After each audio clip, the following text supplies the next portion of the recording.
তিনটে ছাড়া কোনো পন্থা আমাদের কাছে নেই। নাম্বার ওয়ান, কৃষকদের মতো আন্দোলন দ্বারা এটাকে রুখা যেতে পারে, কিন্তু কৃষকদের মধ্যে গাদ্দার নাই, মুসলমানের মধ্যে মুনাফিক গাদ্দার আছে, এটা ভয় হচ্ছে। তাই দ্বিতীয় অপশন হলো কি, সুপ্রিম কোর্টে কেস। কিন্তু সুপ্রিম কোর্টে কেস তো চলছে, সুপ্রিম কোর্টকে সম্মান করি, কিন্তু জজ সাহেব যিনি আছেন তিনি আস্থার উপরে বাবরির বিরুদ্ধে রায় দিয়েছিল, ওখানে কেস চলবে ঠিকই, কিন্তু নাকে তেল দিয়ে ঘুমানো যাবে। নাম্বার 3, যে শক্তি দ্বারা ওরা বিল করেছে ওই রাজ শক্তি দখল করতে হবে। আমার কথা কি কষ্ট নিলেন? 3 নম্বরটা কি খারাপ লাগলো? এতেই মরিছি তো আমরা। আমাদেরকে একদল উলামারা বুঝিয়েছে আমরা নামাজ পড়বো, রোজা রাখবো, মসজিদ মাদ্রাসায় থাকবো, পরকালে আমরা জান্নাত লবো। এই বুঝিয়ে বুঝিয়ে আমাদেরকে ঘরে ঢুকিয়ে দিয়েছে। যতক্ষণ না আমরা রাজ পাওয়ারে পার্টিসিপেট করব, রাজ ক্ষমতা যতদিন না দখল করব, ততদিন আমাদের ঘরে সবাই মিলে লুটবে। বিগত দিনও লুটেছে, আজও লুটছে, আগামীতেও লুটবে।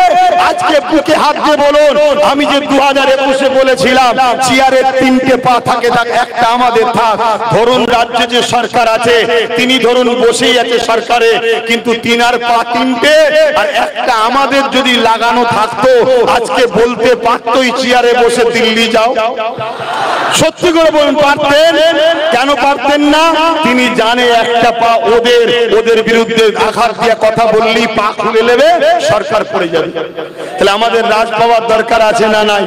আমরা আলেম উলামা, পীর পীরজাদা, মুফতি, মাওলানা, ইমাম, আমরা না হয় হাটে মাঠে রাস্তায় প্রকাশ্য নেবে রাজনীতি করব না, কিন্তু আমরা আমাদের মুসলিম সমাজের যুবক ছেলেদের রাজনীতির কন্ট্রোল আমরা করব, আমরা ছেলেদেরকে পরিচালনা করব, আমরা আমাদের 40%কে শিখাবো কিভাবে রাজনীতি করতে হয়, কিভাবে ইনসাফ ইনসানিয়াত প্রতিষ্ঠিত করতে হয়। এটা যখন ইসলামে হারাম নয়, তাহলে আমরা উলামারা কেন পিছিয়ে আছি? আল্লাহর রাস্তায় বলছি আলেমদের ঘরে, নবী আল্লাহর রাসূলের ওস্তাদ দিয়ে বলছি ইমামদের ঘরে, আসুন সময় হয়েছে, ঐক্যবদ্ধ হন, সংগঠিত হন, একত্রিত হন। আপনার যদি মনে হয় আব্বাস সিদ্দিকী তোমার কথা শুনলে আমার 3000 টাকা চলে যাবে, আমি আপনাকে জবান দিয়ে যাচ্ছি, আমি যে রাস্তা দেখাচ্ছি এই রাস্তায় একটু চলুন, হয়তো চলতে গিয়ে একটু কষ্ট হবে, কষ্ট যত বেশি হয় ফল তত মিষ্টি হয়। আমি কথা দিয়ে যাচ্ছি, আমাদের ওয়াকাফের এত টাকা আছে, প্রত্যেকটা ইমাম 20,000 করে টাকা মাসে মাইনে পেতে পারে। কেন বুঝছেন না আপনারা? কেন বুঝছেন না? ভাবছেন আব্বাস সিদ্দিকী সম্মানে চলে গেল, এতদিন চিল্লাচ্ছে। আল্লাহ সাক্ষী রেখে বলছি, জাত পাকের কসম করে বলছি, জাত পাকের কসম করে বলছি, আমি আমাকে নিয়ে 1 সেকেন্ডের জন্য ভাবি না, আমি আমাকে নিয়ে 1 সেকেন্ডের জন্য চিন্তা করি না। আমি এমন একটা পরিবারের সন্তান, আমার জন্য আপনারা ভিজে দাঁড়িয়ে আছেন। আমি এমন একটা পরিবারের সন্তান, আমি যেখানে যাই আপনারা ছুটে যান। আমি এমন একটা পরিবারের সন্তান, আমাকে দেখে হাতে পয়সা গুঁজে দেন। আমি এমন একটা পরিবারের সন্তান, আমি যদি অন্য কোনো জায়গায় চলে গিয়ে বলি তোমার দেশে আমি থাকতে চাই, ওয়েলকাম করে নিয়ে নেবে, এমন একটা পরিবারের সন্তান আমি। আমি আমার দেশকে ছেড়ে যাব কেন? আমি আমার দেশকে ধ্বংস হতে দেব কেন? আমি আমার মসজিদ মাদ্রাসা ছেড়ে যাব কেন? এজন্য চিল্লাচ্ছি আপনাদের কাছে এসে। অনুরোধ করছি আমার ভাইয়েরা, ভুল বুঝবেন না আমাকে। প্রত্যেকটা উলামা, প্রত্যেকটা ইমাম, প্রত্যেকটা হাফেজ খোলা ডাক দিচ্ছি, প্রতি জুম্মায় ঘরে থাকি, আসুন। যদি আসতে না পারেন, কারো হাতে চিঠি লিখে আপনার নাম ফোন নাম্বার দেন যে আমি আপনার সাথে আছি। প্রকাশ করব না আপনার নাম, একদিন প্রকাশ করব, যেদিন আমরা সংগঠিত হয়ে যাব সেদিন প্রকাশ করব। আজকে বলুন তো, আমরা 30-40 হাজার আলেম উলামা ইমাম যদি এক জায়গায় হতে পারি, যত কমই হোক 1 কোটি মুসলমান আমাদের সাথে আছে। কেন প্রত্যেকটা ইমামের যত কমই হোক 200-500 করে লোক হবে? কথা ভুল বলছি? তাহলে এভাবে যদি আমরা 40-50-30 হাজার আলেম উলামা ইমাম এক জায়গায় হতে পারি, তাহলে যত কমই হোক 1 লক্ষ যুবক আমাদের পাশে।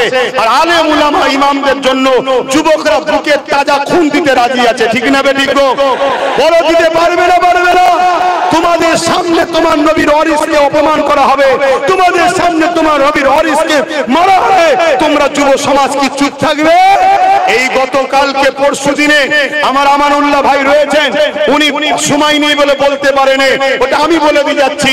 ক্যানিং এতে তিনজন আলেম মানুষ তারা বাজারে গেছে প্রয়োজনের জন্য, তাদেরকে অপমান করেছে, তাদেরকে বেউজ্জতি করেছে। যে অপমান, যে বেউজ্জতিটা একটা আলেমের সঙ্গে হয়েছে বলে খুলে বলতে পারছি না, যে অপমান, যে বেউজ্জতি ভাষাই বলা যাবে না, তার সঙ্গে জড়িয়ে আছে কে? নিউ টাউন থানার একজন পুলিশ সেখানে তার সঙ্গে জড়িয়ে আছে, তারা অপমান করছে। ঠিক বলছি তো? এ ঘটনা ঘটেছে তো? তাহলে আজকে বলুন, এখনো কি উলামা ভাইরা জাগবেন না? এখনো কি আলেমরা জাগবেন না? আমি প্রত্যেকটা ইমামকে বলছি, আমি ছোট মানুষ, আপনারা নেতৃত্ব দেন, আপনাদের পিছনে আমি থাকবো, কিন্তু নেতৃত্ব শর্ত একটাই হবে, গাদ্দারি নয়, এই জাতিকে বাঁচাবো জীবন দিয়ে হলো, তাহলে আপনাদের সাথে আমি আছি। কিন্তু লোক জড়ো করে মোটা অঙ্কের টাকা নিয়ে ঘরে ঢুকে যাব, বলবো হচ্ছে না, এরকম কথা বললে হবে না, হচ্ছে না বললে হবে না। এদেশ কারো বাবাকালী সম্পত্তি নয়, এদেশ কারো জমিদারি নয়, এদেশ কারো ব্যক্তিগত পুঁজিপতিদের নয়, এদেশ প্রত্যেকটার। যদি ব্রিগেডে বন্ধ করতে পারে সম্মেলন, ব্রিগেডে যদি বিজেপি করতে পারে সম্মেলন, ব্রিগেডে যদি কোন ধর্মের মানুষেরা তাদের ধর্মীয় প্রোগ্রাম করতে পারে, এই ব্রিগেডে যদি টিএমসি প্রোগ্রাম করতে পারে, এই ব্রিগেডে যদি সবাই করতে পারে, তাহলে আমরা কেন করতে পারবো না? এই পরিবেশ নিয়ে ব্রিগেড আগামী দিন আমি আব্বাস সিদ্দিকীর চ্যালেঞ্জ নিচ্ছি, করবো। আপনারা আমার ডাকে যেতে রাজি আছেন? রাজি আছেন? আমি দেখতে চাই আপনারকে, আমি দেখতে চাই, তবে হ্যাঁ পাকাপোক্ত কাজ করেই করা হবে, কিন্তু খবর পেলে আপনাদেরকে যেতে হবে। খাওয়া কি বলে, গাড়ি ভাড়া খাওয়া দিতে পারবো না। দিল থেকে বলুন, ব্রিগেড হওয়া দরকার আছে না নাই? এটা একদিকে যেমন ওয়াকাফের ব্যাপার, আর আমার আগে বলছিলেন ওয়াকাফ ব্রিগেড করলেই যে ওয়াকাফ হয়ে যাবে এমনটা নয়, কিন্তু এখন ব্রিগেডটা আমাদের চ্যালেঞ্জ এসে গেছে। কেন মুসলমানদের দেওয়া হবে না? কেন মুসলমানদের দেওয়া হবে না?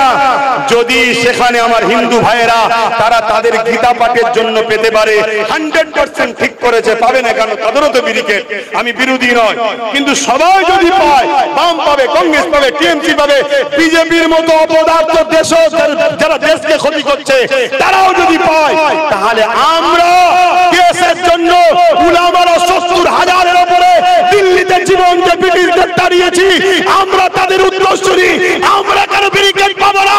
তাই চ্যালেঞ্জের সাথে ব্রিগেড করতেই হবে, আমাদের অঙ্গীকার। তবে সেই দিন ব্রিগেডে আমি ডাক দেবো, আপনারা যাবেন তো নাকি? এই আশা রাখছি, আর কথা বাড়াচ্ছি না। বুঝতেই পাচ্ছেন আবার মেঘলা হয়ে আসছে, যদি আরো পানি হয় হোক, আল্লাহ আমাদের পরীক্ষা নিতে পারেন, ঠিক না বেটি? যে বান্দা তুমি তোমার জন্য চিল্লাচ্ছ না, আমার জন্য চিল্লাচ্ছ, দেখতে তো হবে, কি দেখবে না? হ্যাঁ, নিজের স্বার্থে চিল্লালে ঠান্ডা থেকে বেরোবে না, রোদ থেকে বেরোবে না। একটু কেউ যদি বলে গোলাগুলি করলে দুশ্মন হয়ে যাব, আর করবে না। আর আল্লাহ ও রাসূলের স্বার্থে হলে এই কথাই বলবে, রাজ্য সরকার তুমি যদি আমার ওয়াকাফের বিরুদ্ধে হও, তোমার সঙ্গে আমি চ্যালেঞ্জ দিচ্ছি, তুমি সবথেকে বড় দুশমন আমাদের। কথা ঠিক না বেটি? হ্যাঁ, থাকতে পারে তোমার পুলিশ বোম সব থাকতে পারে, কিন্তু তুমি আমার মসজিদ মাদ্রাসার বিরুদ্ধে গেলে আমি তোমাকেও চিনি। হ্যাঁ, এটা হবে আল্লাহ রাসূলের জন্য। যা কথা সংক্ষেপ করছি, আপনারা সুস্থ থাকেন, ভালো থাকেন, ঘরে গিয়ে সরষের তেল ভালো করে মাথায় দেবেন, দিয়ে গোসলটা করে নেবেন, বিসমিল্লাহ বলে মাথায় পানি দেবেন, সব যা রোগ ছিল আরো বেরিয়ে চলে যাবে। আল্লাহর উপর ভরসা আছে না নাই? যান, সকলে সুস্থ থাকেন। একটু উঠে দাঁড়িয়ে একটা স্লোগান দিতে দিতে যাবেন। সকলে উঠে দাঁড়ান, একটু সকলে উঠে দাঁড়ান, সকলে বলুন নারে তাকবীর, নারে তাকবীর, নারে তাকবীর। কোরআন ও সুন্নাহ, কোরআন ও সুন্নাহ, দ্বীন ইসলাম, দ্বীন ইসলাম। ভারতবর্ষ, ভারতবর্ষ, ভারতবর্ষের সর্বধর্মের মানুষের ঐক্য, ভারতবর্ষের সর্বধর্মের মানুষের ঐক্য, ভারতবর্ষের সংবিধান, ভারতবর্ষের সংবিধান, ভারতবর্ষের সেনাবাহিনী গণ, ভারতবর্ষের বিএসএফ গণ, ভারতবর্ষের প্রশাসন বন্ধুগণ, নারে তাকবীর! আল্লাহ ছাড়া দ্বিতীয় কাউকে ভয় করবেন না। দেশের সঙ্গে কখনো গাদ্দারি করবেন না, গাদ্দারদের সাথও দেবেন না।